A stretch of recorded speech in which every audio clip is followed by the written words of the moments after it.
Hello student, welcome to Ujjwal law classes.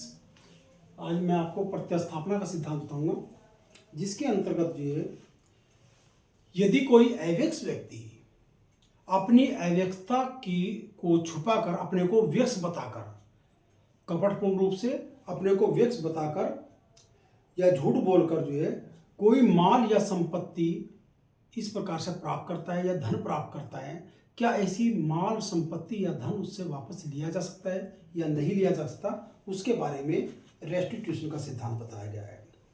यदि अव्यक्त ने अव्यक्तता के दौरान अपने को व्यक्त बताकर, झूठ बोलकर कि मैं व्यक्त हूँ, था वो अव्यक्त उस समय माइनर था, लेकिन अपने को मेजर बताकर कोई माल या संपत्ति या धन प्राप्त कर लिया है, तो क्या उससे जो है ऐसा माल संपत्ति या धन वापस लिया जा सकता है। अंग्रेजी विधि में यह मान्यता प्राप्त सिद्धांत है कि अगर अव्यक्त ने अपने को झूठ बोलकर व्यक्त बताकर झूठ बोल लिया कि मैं व्यक्त हूं और उस समय कोई माल या संपत्ति प्राप्त की है, अगर उससे खोजी जा सकती है, उसके पास वो चीज है, तो यहाँ पर जो है उससे माल या संपत्ति वापस ली जा सकती है। लेकिन धन पहचाने जाने योग्य वस्तु नहीं होती, इसलिए उसको वापस नहीं लिया जा सकता। लेस्ली वर्सेस सील में जो है पूर्ण रूप से प्रतिपादित किया गया था कि अगर किसी अव्यक्त ने अपने को व्यक्त बताकर, झूठ बोलकर कोई माल या संपत्ति ली है, अगर वह माल या संपत्ति अव्यक्त के पास है या खोजी जा सकती है, उसने उसका जो है अंतरण नहीं किया है, तो उससे वापस ली जा सकती है। लेकिन धन एक पहचाने जाने योग्य वस्तु नहीं होती, इसीलिए उससे वापस नहीं ली जा सकती। ठीक है, तो वहां पर ये प्रतिपादित कर दिया गया था। भारतीय विधि में पहला केस है मोहरी बीवी बनाम धर्मोदास घोष, जो पहली वीडियो में मैंने आपसे बताया था। उसमें 1930 में 3 में जो प्रिवी काउंसिल ने डिसाइड किया था क्या जो है यहाँ अव्यक्त से वसूल किया सकता है। तो यहाँ पर जो है वाद दूसरा था। यहाँ पर जो है वादी को लेनदार को इस बात की जानकारी थी कि अव्यक्त जो है ने झूठ तो बोला था कि मैं व्यस्त हूं, लेकिन लेनदार ने इस बात की खोज भी नहीं कर ली थी। उसके मुनीम ने इस बात की पता लग गया था कि यह व्यक्ति जो है, जो बालक है, झूठ बोल रहा है, वास्तव में ये व्यस्क है, और उससे जिस प्रकार संपत्ति दी थी, तो वहां उससे संपत्ति वापस धन वापस नहीं लिया जा सकता, क्योंकि यहां धन की बात थी। अगर माल या संपत्ति होती तो लेस्ली वर्सेस सील का केस है, उसके अंदर वापस ली जा सकती है। लेकिन अगर धन है और उसने झूठ बोलकर लिया है कि मैं व्यस्क हूं, तो वहां उससे वापस नहीं जा सकती। और इस केस में तो उसके मुनीम को इस बात की जानकारी थी और सेठ जी को भी इस बात की जानकारी दे दी थी कि अव्यक्त, ये जो व्यक्ति हमसे 20,000 रुपये उधार ले रहा है, ये अव्यक्त नहीं है, व्यक्त नहीं है, अव्यक्त है, तो उसकी वसूली नहीं की जा सकती। खान गुल वर्सेस लाखा सिंह के मामले में ये मोस्ट इंपोर्टेंट केस है। खान गुल वर्सेस लाखा सिंह,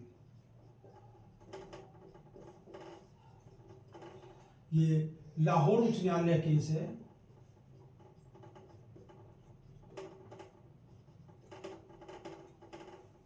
उन्नीस सौ 27 का।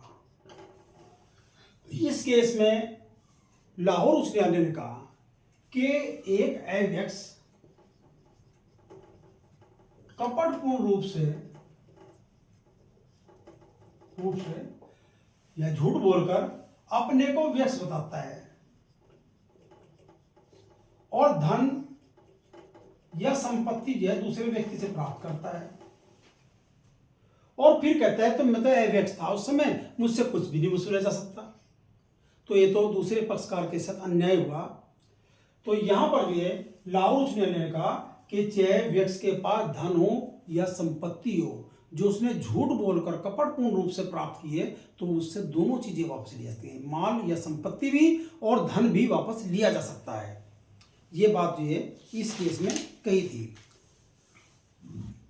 लॉ कमीशन ने कि 90वीं रिपोर्ट में इस वाद की पुष्टि की गई, यानी कि इसमें जो उद्धरण हाई कोर्ट ने दिया था उसको उसकी पुष्टि की और उसको स्वीकार किया गया। और लॉ कमीशन ने अपनी 90वीं रिपोर्ट में ये कहा कि हम जो है जो स्पेसिफिक रिलीफ एक्ट बनाएंगे तो उसमें जो इसका प्रावधान रखेंगे। और यहाँ ये कहा गया, क्योंकि ये जरूरी भी था विधि में परिवर्तन करना, तो SRA एक्ट 1963 बनाया गया लॉ कमीशन की 9वीं रिपोर्ट पर। उसने रिकमेंडेशन दिया और यहां पर जो सेक्शन 33 बनाई गई और 33 में जो खंड 1 और खंड 2 दे देंगे। अगर वादी यानी कि एवेक्स जो अपने को व्यक्स बताकर संपत्ति और या माल प्राप्त करता है, अगर व्यक्स वादी जो है यहाँ एवेक्स वादी मुकदमा करता है कि मैं तो उस समय जो है एवेक्स था और मेरे द्वारा की गई संविदा तो जो है शून्य है, इसीलिए यहाँ पर जो है इस संविदा को शून्य घोषित किया जाए, तो ठीक है शून्य घोषित कर देंगे। लेकिन जो संपत्ति या धन आपने लिया है वो वापस करना पड़ेगा। अगर यहाँ पर एवेक्स प्रतिवादी है और वो कहता है अपनी डिफेंस में कहता है तो मैं तो उस समय जो है एवेक्स था, मेरे द्वारा की गई संविदा शून्य है, इसको परिवर्तन नहीं करा सकता, तो ठीक है कोई बात नहीं है। लेकिन आपने जो धन या संपत्ति ली है वो वापस कर दो। तो इसको जो है 33(1) के अंतर्गत और 2 के अंतर्गत किया गया है। अगर एवेक्स चाहे वादी के रूप में हो चाहे प्रतिवादी के रूप में हो, और वो कहता है कि जिस समय संविदा की गई थी उस समय तो मैं एवेक्स था, तो ठीक है हम मानते हैं आप एवेक्स थे, लेकिन आपने जो धन या संपत्ति ली है वो वापस करनी पड़ेगी।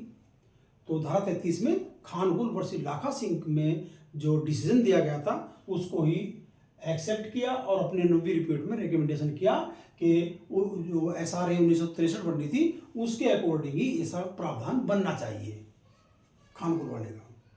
देखो 33(1) जो है ये बात कहती है कि जो न्याय चाहता है उसने जो है न्याय करना भी चाहिए, जो साम्य चाहता है उन्हें साम्य बरतना भी चाहिए। यानी कि 33(1) जो है यहाँ साम्य के सिद्धांत पर आधारित है। उसके बाद जो है यहाँ इलाहाबाद उच्च न्यायालय केस भी आता है, इस केस के अगेंस्ट अयोध्या प्रसाद उसी चंदन लाल, जिसमें कि लाहौर उच्च न्यायालय से उसने सहमति व्यक्त नहीं की थी। तो इस प्रकार से ये रेस्टिट्यूशन का सिद्धांत है। रेस्टिट्यूशन के सिद्धांत में ये है कि जो चीज जो है एवेक्स ने अपने को व्यक्स बताकर संपत्ति या माल या धन वापस लिया है तो उसको वापस करना पड़ेगा। ठीक है।